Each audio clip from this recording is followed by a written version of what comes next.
मित्रांनो, ही आफ्रिका नाही, ही देशाची आर्थिक राजधानी मुंबई आहे.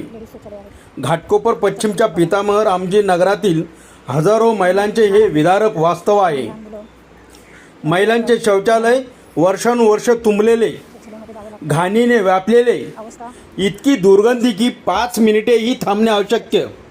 रात्री महिलांना शौचालयात जाताना घरातील पुरुषांना सोबत करावे लागते. हा कोणत्या विकासाचा चेहरा आहे? गटाराचे आणि शौचालयाचे पाणी थेट घरात घुसते. कचऱ्याचे ढीग, दुर्गंधी आणि आजारांचे संकट कायम आहे. 2021 पासून महिलांनी महानगरपालिकेकडे वारंवार निवेदनं दिली. लक्ष्मीताई पाईकराव यांनी अनेकदा पाठपुरावा केला, पण प्रशासन झोपेतच राहिले. आणि आता आणखी एक धक्कादायक वास्तव समोर आले आहे. पावसाळ्यापूर्वी मुंबईतील 100% नाले सफाई झाल्याचा दावा करणाऱ्या बृहन्मुंबई महानगरपालिकेचा खरा चेहरा वडाळ्यात उघड झाला आहे. कोरबा मिठागर आणि लाल बहादूर शास्त्री नगर परिसरात नाल्यांची सफाई करण्यासाठी चक्क लहान मुलांना, बालमजुरांना धोकादायक नाल्यात उतरवण्यात आले.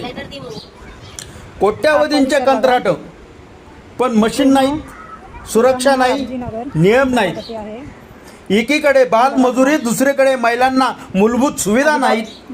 मग मुंबईच्या विकासाच्या जाहिराती नेमक्या कोणासाठी? मुख्यमंत्री देवेंद्र फडणवीस, उपमुख्यमंत्री एकनाथ शिंदे, उपमुख्यमंत्री सुनेत्रा पवार, मुंबई महानगरपालिका आणि संबंधित अधिकारी, हा व्हिडिओ तुमच्यासाठी आहे.